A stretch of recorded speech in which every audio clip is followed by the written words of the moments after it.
Halo teman-teman, selamat datang di channel saya di Martogi Channel bersama saya Edward Manihuruk. Dalam video kali ini saya akan membahas mengenai perbedaan BIOS dan UEFI ya teman-teman. Sebelum uraian dilanjutkan, saya akan lebih dahulu menjelaskan bahwa BIOS dan UEFI itu adalah sama-sama bentuk firmware ya teman-teman, dimana BIOS ini adalah jenis firmware model lama dan UEFI adalah jenis firmware model baru atau model kekinian ya teman-teman ya. Oke, sebelum lanjut, buat teman-teman yang belum subscribe channel ini, subscribe dulu ya teman-teman agar tidak ketinggalan untuk video-video selanjutnya, dan komen dan like ya teman-teman ya, bagi teman-teman yang merasa video ini bermanfaat nantinya. Oke teman-teman, apa itu BIOS? BIOS adalah singkatan dari Basic Input Output System. BIOS ini bertugas pertama kali mengecek kondisi hardware saat komputer dinyalakan hingga sampai ke mode desktop. Oke, sementara itu UEFI adalah singkatan dari Unified Extensible Firmware Interface. UEFI merupakan teknologi terbaru yang berupa firmware. UEFI ini dalam sebuah komputer di zaman modern atau di zaman kekinian dirancang atau dibuat guna menggantikan fungsi dari BIOS itu teman-teman ya. Fungsi lainnya UEFI adalah sebagai penghubung antara hardware dengan sistem operasi dan firmware. Jadi secara perlahan namun pasti UEFI itu nantinya akan menggantikan fungsi dari BIOS itu teman-teman ya, karena BIOS adalah firmware model lama dan nantinya akan digantikan dengan UEFI yang model baru yang mendukung hardware yang model baru sekarang ini teman-teman, seperti hard disk di atas 2 tera dia sudah support ya teman-teman ya. Oke, selanjutnya supaya lebih jelas lagi, saya akan memaparkan mengenai perbedaan yang lebih detail mengenai apa itu UEFI dan BIOS. Namun sebelumnya saya akan menjelaskan terlebih dahulu mengenai firmware. Oke, fungsi firmware baik BIOS maupun UEFI itu yang pertama adalah inisialisasi serta pengujian terhadap perangkat keras pada saat komputer dinyalakan. Proses ini sering disebut dengan istilah power on sub test atau POS. Jadi di sini teman-teman, inisialisasi serta pengujian terhadap perangkat keras pada saat komputer dinyalakan maksudnya adalah bahwa firmware itu melakukan pengecekan terhadap semua perangkat keras yang terhubung sebelum firmware itu membaca sistem operasi teman-teman ya. Jadi apabila di perangkat keras tidak terjadi masalah, maka firmware ini akan langsung membaca hard disk pada sektor pertama gunanya untuk menjalankan sistem operasi ya teman-teman ya. Tapi apabila dalam sebuah perangkat keras terdapat masalah, maka firmware ini akan memberi sebuah tanda kepada pengguna melalui pesan tertulis maupun melalui suara bip yang muncul ya teman-teman ya. Itulah dinamakan inisialisasi serta pengujian terhadap perangkat keras. Fungsi yang kedua adalah memuat dan menjalankan sistem operasi. Di fungsi kedua ini seperti yang saya katakan tadi, apabila firmware apabila perangkat keras yang terhubung tidak terjadi masalah atau tidak ada masalah, maka firmware akan langsung meload sektor pertama pada hard disk untuk menjalankan sistem operasi. Jadi fungsi firmware juga itu yang kedua adalah menjalankan sistem operasi yang ada pada hard disk yang dengan cara membaca atau meload sektor pertama pada hard disk baik BIOS maupun UEFI ya teman-teman ya. Oke, Fungsi ketiga adalah mengatur beberapa konfigurasi dasar dalam komputer. Fungsi ini masalah konfigurasi seperti tanggal, waktu konfigurasi, media penyimpanan konfigurasi, udah proses booting serta kinerja dan kestabilan komputer ya teman-teman ya. Fungsi keempat adalah membantu sistem operasi dan aplikasi dalam proses pengaturan perangkat. Ya, itulah 4 fungsi jadi dari firmware itu teman-teman ya, baik BIOS maupun UEFI. Jadi dari uraian di atas, BIOS dan UEFI emang sama-sama bentuk firmware yang fungsinya adalah seperti yang saya uraikan tadi ya teman-teman ya. Oke, selanjutnya, karena BIOS ini dan UEFI ini adalah sama-sama firmware, kita harus bisa membedakan lebih jelas lagi apakah itu BIOS dan apakah itu UEFI. Oke, UEFI sudah mendukung kapasitas penyimpanan harddisk lebih dari 2 TB, sedangkan pada BIOS maksimal adalah 2 TB.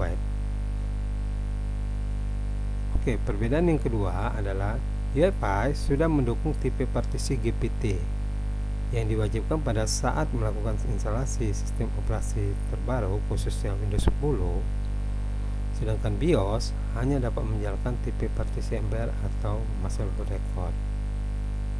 Jadi di sini saya jelaskan terlebih dahulu teman-teman ya, bahwa pada UEFI itu sudah mendukung partisi GPT. Artinya UEFI tidak bisa lagi menjalankan harddisk yang memiliki partisi MBR ya teman-teman ya. Jadi tidak mensupport harddisk yang memiliki partisi MBR. Jadi hanya mensupport pada partisi GPT. Oke. Perbedaan ketiga adalah sudah memungkinkan untuk menggunakan touchpad, mouse, bahkan touchscreen saat berada di dalam mode UEFI. Sedangkan dalam BIOS hanya menggunakan keyboard. Jadi dalam UEFI sudah mensupport touchpad, mouse maupun touchscreen ya teman-teman. Sedangkan pada BIOS itu hanya menggunakan keyboard seperti pada keyboard panah atas bawah ya teman-teman ya. Terus dari perbedaan keempat, dari sisi tampilan user interface pada UEFI sudah jauh lebih menarik dan user friendly daripada BIOS yang masih menggunakan mode standar ya teman-teman ya. Jadi tampilan UEFI jauh lebih menarik daripada BIOS. Oke, itulah kira-kira gambaran mengenai perbedaan UEFI dengan BIOS ya teman-teman ya. Oke teman-teman, perhatikan diagram berikut. Diagram ini sudah pernah saya gambarkan juga di video sebelumnya mengenai partisi MBR dan GPT teman-teman ya. Di video ini juga saya akan mengulas sedikit hubungan yang pernah saya uraikan ya teman-teman ya. Teman ini lebih menekankan kepada hubungannya dengan flashdisk yang digunakan sebagai media installer. Oke, hubungannya begini teman-teman. Pertama, apabila harddisk yang mau diinstal adalah berpartisi MBR, maka mode digunakan adalah legacy, dan flashdisk yang digunakan sebagai bootable installer itu harus ditargetkan sebagai MBR, tidak boleh GPT teman-teman ya. Dan operating system yang diinstal itu boleh 32 bit dan boleh 64 bit ya teman-teman ya. Itu kalau untuk harddisk yang jenisnya adalah MBR. Oke. Yang kedua, apabila harddisk yang mau diinstal adalah jenis partisinya GPT, maka mode yang digunakan adalah UEFI, dan flashdisk dan media flashdisk yang digunakan sebagai bootable installer itu harus ditargetkan sebagai GPT, tidak boleh MBR ya teman-teman ya. Dan sistem operasi yang diinstal itu harus 64 bit baik Windows 8 maupun Windows 10, tidak boleh 32 bit karena UEFI tidak mendukung 32 bit lagi teman-teman ya. Hubungan ini harus teman-teman pahami dan tidak boleh terbalik. apabila terjadi kesalahan di dalam memilih mode legasi atau UEFI, maka akan muncul beberapa masalah. Oke, masalah yang timbul jika terjadi kesalahan dalam menentukan pilihan legasi atau UEFI pada saat menginstal operasi.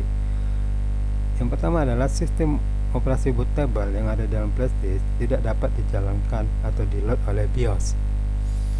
Masalah ini yang sering terjadi adalah dikarenakan flashdisk yang digunakan misalnya jenis MBR, sementara mode yang digunakan adalah legasi, sehingga tidak bisa di-load ya teman-teman ya. Nah, oke, masalah yang kedua adalah sistem operasi bootable yang ada dalam flashdisk itu dapat dijalankan oleh BIOS, namun ada masalah yang muncul pada saat melakukan partisi hard disk. Saya jelaskan dulu di masalah kedua ini. Sistem operasi bootable-nya dapat jalan atau dapat di-loading oleh BIOS, namun pada saat kita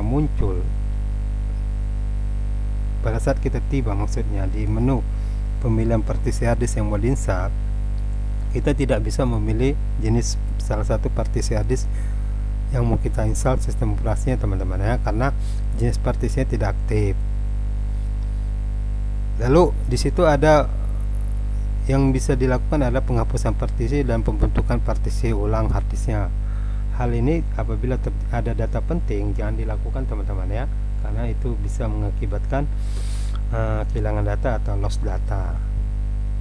Kesalahan ini seringkali muncul dengan pesan berikut teman-teman, seperti ini atau kebalikannya seperti ini. Nah, kesalahan ini harus dikoreksi teman-teman, tidak harus menghapus partisi dan membentuk partisi baru.